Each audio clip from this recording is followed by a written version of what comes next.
안녕하세요, 곽태희입니다. 예전에는 뭐 FS서울 아니면 경남FC 뭐 이랬는데 지금은 어떻게? 끝났어요. 네. 네, 선수생활 끝나가지고 네, 네. 네, 소득이 없습니다 지금.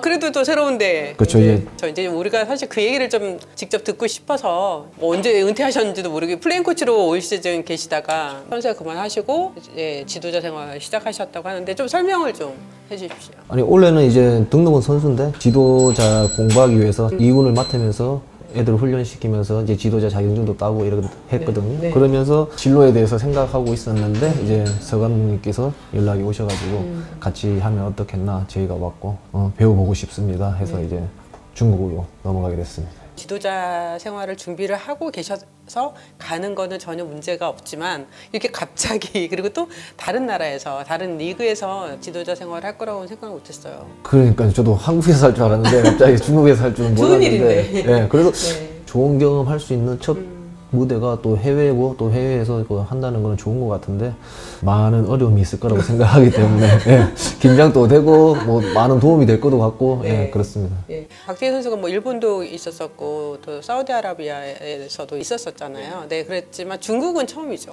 그렇죠. 그냥 시합하러 갔다 안 그러면 놀러 가고 이랬긴 그렇죠. 했지. 예, 중국으로 이제 진출 가서 이제 지도자로 있는 건 처음인 거죠. 네. 예. 지금 그럼 중국의 어느 팀으로 가시게 되는 건가요? 청두의 신청이라고 네. 예, 그 팀으로 가게 됩니다. 2부 리그로 알고 있거든요. 맞습니다. 원래 4부에 시작해가지고 3부 올라오고 또 2부 올라왔는데 2부에 작년에 조 1위를 했었는데 여기도 플레이오프에서 떨어져가지고 슈퍼리그로 못 올라갔습니다. 사실 서정 감독이랑은 어떤 인연이 있으세요? 대표팀 할 때 네. 코치로 계셔가지고 그때 처음 인연은 그렇게 만났어요. 한 팀에서 한 적도 없었고 단지 대표팀 외에는 전혀 없는 거잖아요. 네, 그럼 평상시에 뭐 연락을 주고받거나 그런 것도 아니었을 것 같은데요. 그거 하고 나서는 제가 이제 안부 전화 그러니까 네. 인사 차례는 뭐 새해 뭐 네, 그다음에 새해나 추워서 뭐 명절 때나. 네, 인사드리고 처음 연락을 받았을 땐 어떠셨어요?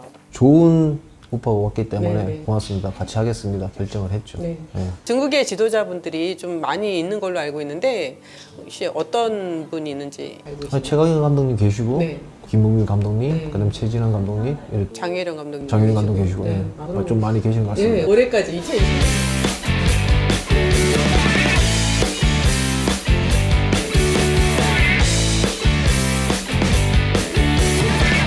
2020년까지는 한국 지도자분들이 중국 리그에서 많이 활동을 하셨는데요. 이전까지만 해도 지도자의 무덤처럼 거기 가서 사실 성공하기 굉장히 어렵다라는 인식이 있었어요.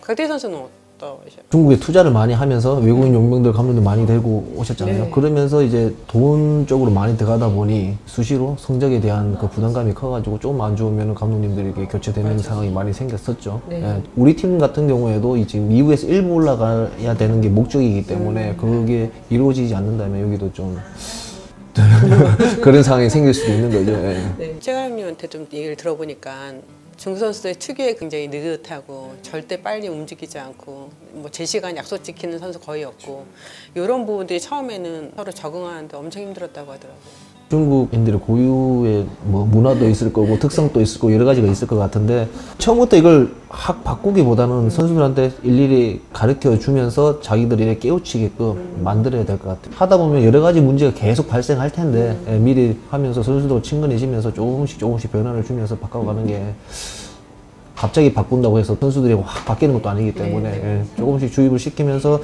자기들이 알 수 있게끔 만들어야 될 것 같습니다.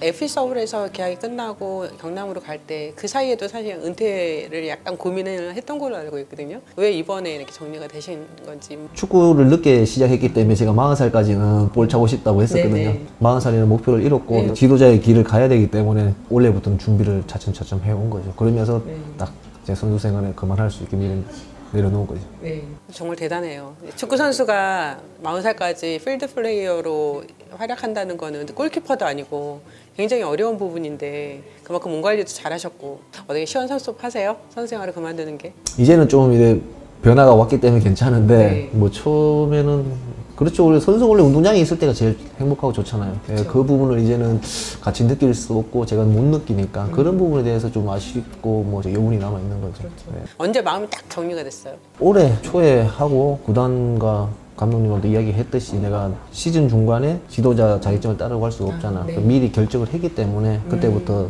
차츰차츰 내려놓은 것 같습니다. 네. 그 자격증 따는 거 되게 어렵다면서요?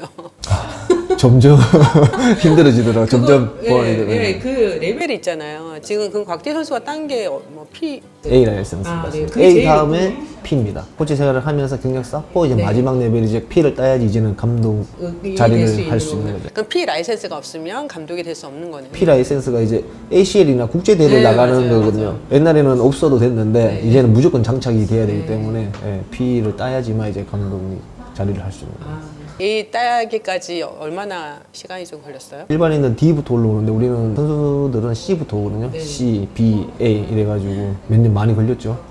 그래서 이제 선수 생활하면서 딸 수 있는 부분들을 미리 따서 미리 다. 아주 열심히 다니셨네요. 맞죠. 곽태 선수가 지금까지 뛰었던 팀을 이렇게 꼽아보니까 7팀이더라고요. 맞죠? 서울, 그다음에 전남, 그다음에 일본 갔다가 울산, 알 샤바브, 알 힐랄, F 서울은 이제 복귀한 거니까 그다음에 경남 7팀. 유니폼이 그럼 7가지가 있겠네요. 네, 대표팀 빼놓고. 그렇죠. 네. 늦게 시작했다는 건 너무 잘 알려진 스토리고 그럼에도 불구하고 중앙대에서도 인정을 받고 대학 때에 활약했던 부분이 F 서울로 입단하게 되면 가장 큰 계기가 됐을까요? 그렇죠. 대학교 2학년 때 그 부분이 대학교의 활약상 그런 부분이 F 서울에서 나에 대한 미래를 잘 보셔가지고 그때 계약을 해주신 거죠. 가계약을 했는데 그때 부상당했었죠. 그렇죠. 그때는 계속 있었고 원래 아버지가 대학교 졸업하고 가기를 원해가지고 졸업장이 있어요. 졸업장이 있어요. 그래가지고 졸업을 다 하고 FS올로 넘어온 거죠. 네, 이미 다 지난 거여서 돌아봤자 소용도 없지만 내가 만약 그때 그 대학이 아니라 바로 그냥 프로에 갔다면 어땠을까요? 아니 일단 고등학교 때도 그런 제의가 있었는데 지금 요즘 같은 경우에는 무조건 프로를 일찍 가서 배우는 게 저는 좋다고 생각을 하는데 그래도 저는 아버지의 뜻이 있었기 때문에 지금 해도 뭐 저는 후회 같은 거는 안 하고 있습니다. 공부하면서 또 내한테 체육 교육학과 그 교사 자격증도 있기 때문에 그런 부분 아버지의 뜻도 이뤘고 저도 공부를 했고 괜찮습니다. 저는 후회 같은 거 없습니다. 저 때는 그래 프로 바로 가는 경우가 드물었거든요. 몇 명만 갔었지. 등번호가 정말 다양하게 변화가 있더라고요. 2번, 5번, 16번, 17번, 23번, 55번. 대표팀에서 16번 달았었고요. 2번은 이제 F서울 1기 때, 55번은 F서울 마지막 때, 2기 때, 경남에서 5번. 네, 전남에서도 5번, 울산현대에서도 5번. 예. 제가 5번을 좋아합니다. 네, 그러니까 그랬죠. 대표팀도 거의 다 5번이었는데 이제 선배는 5번하고 미래가 번호가 바뀌었었는데 55번 한 것도 5번을 좋아했는데 없어가지고 제가 55번을 한 거고. 16번은 대표팀에서 달았었거든요. 기성용 선수가 달기 전까지. 네, 처음에는 제가 했었죠. 그래서 이제 제가 안 하고 5번 할 때 기성용이 완전 이제 16번에 자기가 번호가 됐었던. 월드컵을 나간다든가 뭐 아시안컵 나가면 딱 정해지잖아요. 무조건 하는데 뭐 그냥 프렌들리 게임하고 이럴 때는 수시로 바뀔 수도 있으니까 그러면서 여러 번호도 많이 했던 것 같아요. 예를 들면 내가 정말 좋아하는 번호가 있는데 다른 사람이 달거나 이랬을 때 뭔가 좀 약간 그런 게 있어요. 징크스나 뭐 이런 게 좀 있어요. 그런 건 없는데 그냥 제가 좋아서 계속 하다 보니까 익숙하니까 그냥 5번 저는 5번을 이렇게 계속 했던 것 같습니다. 23번은요? 23번도 이제 사우디 가서 단 번호인데 5번에 또 원래 자군이 선수가 있었기 때문에 또 괜히 그걸 뺏는 건 그래가지고 23번도 2 더하기 3이면 5니까 2 더하기 3이면 5니까 또 23번이 또 탁 땡기더라고요. 그 당시에 사실 이제 고등학교 1학년 때부터 이 운동을 시작하신 거잖아요, 축구를요. 그래서 지금까지 오시게 된 건데 부상 때문에 힘든 적도 있었고 아니면 뭔가 뭐 자리를 못 잡아가지고 뭐 힘든 적 물론 또 우승 때문에 화려했던 순간도 있겠지만 일단 위기를 꼽는다면 언제가 될 것 같아요? 그냥 위기라기보다는 그냥 제가 딱 했었어야 되는 게 2010년 남아가면 월드컵은 그때는 제일 몸이 좋았던 거고 제일 무조건 갔었어야 되는 시점인데 거기까지 가서 연습 게임 때 다쳤잖아요. 그게 제일 아쉬웠던 부분인 것 같고.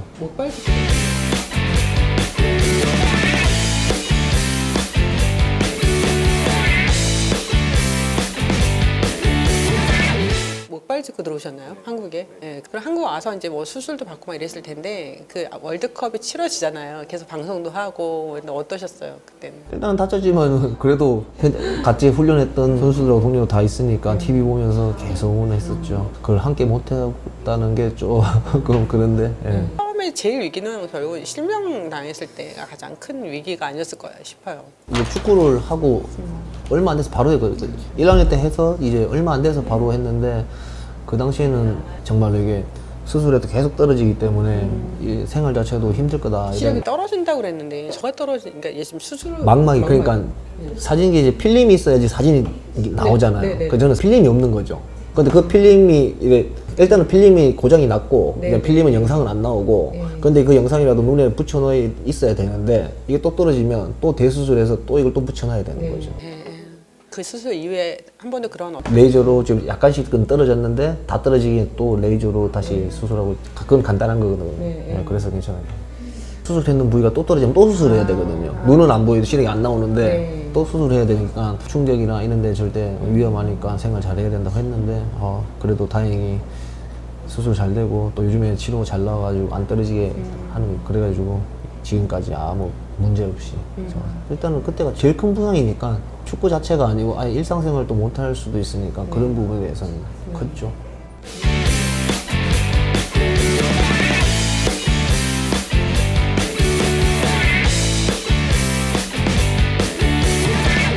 균형 감각이라고 해야 되나요? 그걸 맞추기 위해서 되게 맞아요.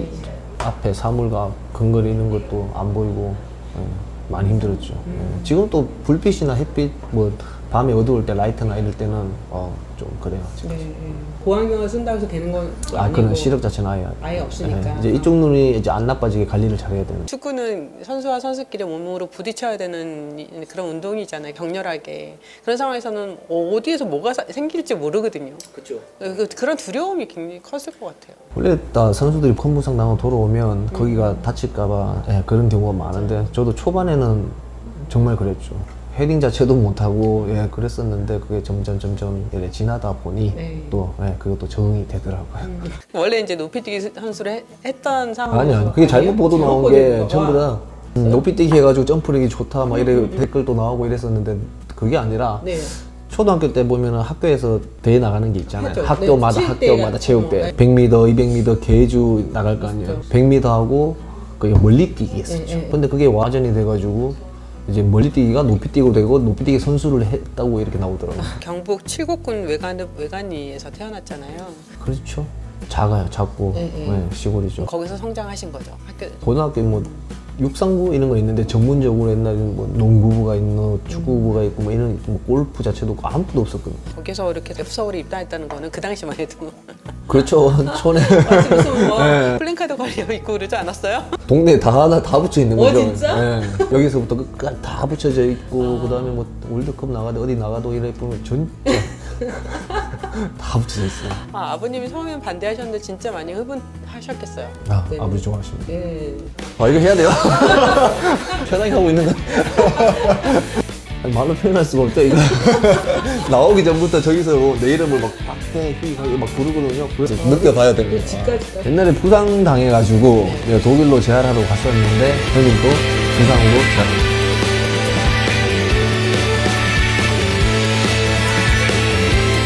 이현미의 셀틱쇼, 좋아요, 구독, 알람 설정 부탁드립니다.